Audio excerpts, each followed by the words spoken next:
39-year-old David S. Jackson is being charged with attempted deliberate homicide, criminal endangerment, and arson after a standoff between him and law enforcement on Monday night. Now, the scene has totally cleared out at this point, but earlier this morning, this entire street was filled with fire trucks and emergency responders after a home caught fire with a family inside. If you spend lots of time in downtown Bozeman, you might know Jackson, a Vietnam veteran who is practically living in Sir Optimus Park right under this tree. Well, his life took a major turn around a month ago on Christmas Eve when he was told he would never have to experience homelessness again. The rollout of the COVID-19 vaccines continue across the state of Montana, and here at the Springs in Bozeman, well, that's worth celebrating. A Bozeman lawmaker says he's sorry for calling Vice President-elect Kamala Harris a slur with sexual connotations in a social media post. 36-year-old Helena resident Nicole Watson was in Ennis for a custody exchange. When she knocked on the door of the home, 53-year-old Rick Park opened with a gun in hand, shooting her twice and killing her with a 5-year-old child inside. It started off as a 100-acre fire just off of Bradley Creek Road on Sunday afternoon, has now burned over 1,700 acres in the Norris area.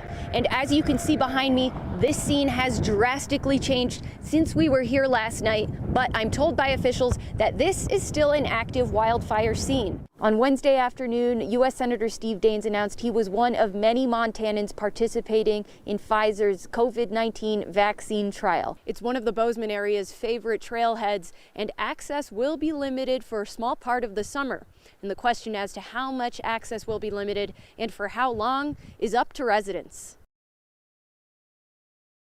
Well, the Belgrade Police Department is investing in some new equipment designed to restrain an individual without the use of force.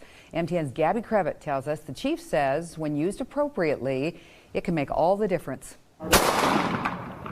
What sounds like a gunshot is actually some of the latest technology in law enforcement and military equipment. It's called the BolaWrap 100, and the idea is to restrain an individual from a distance without physically injuring them. Belgrade PD began training officers on the BolaWrap earlier this month. It's a handheld device that deploys an 8-foot Kevlar cord with a barbed pellet at each end, and the intent is to entangle or restrain somebody by grasping onto their clothing and limiting their movement. The BolaWrap is designed to wrap around the individual's legs or arms, restraining them but not injuring them. So I gave it a try, wearing a taser suit just to make sure my clothes didn't get damaged.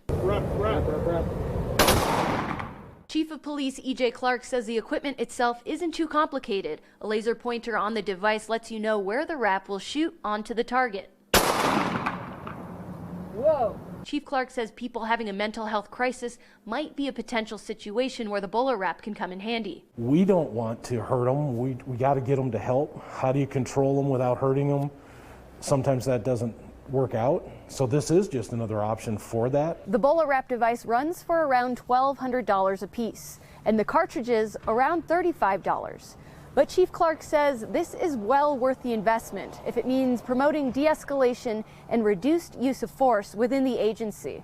Concern of police use of force has been an issue nationwide of discussion, and Belgrade is just looking for alternatives to higher levels of use of force, so that this gives us more appropriate intermediary uses of force that we can use as the situation dictates. You approach, you're going to get in a physical altercation.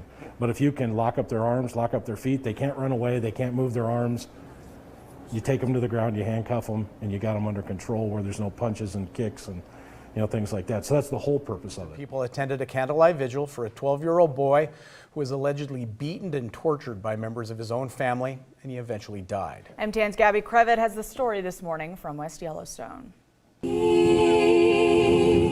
peace, wonderful peace.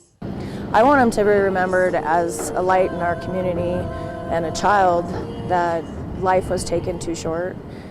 A grieving community still reeling after the death of 12-year-old James Alex Hurley, who was found dead in the living room of his West Yellowstone home. Earlier this month, the Gallatin County Sheriff's Office arrested Hurley's grandparents and 14-year-old uncle. According to court documents, they now face charges of deliberate homicide and deliberate homicide by accountability. But Sunday night was a night for remembrance and coming together as a community. We celebrate together and we experience grief together. And today was a day where we came together and tried to help each other see hope. The West Yellowstone police chief, as well as other members of the community, read poems, sang songs, and led prayers. We all experienced a range of emotion from grief to anger, back to grief to crying, and then frustration. Hopefully we see the light through this. It's a very tight-knit community. When something like this happens, everybody gets together and we all reach out and we try to bring everybody together to try and get it to where a situation like this doesn't happen again.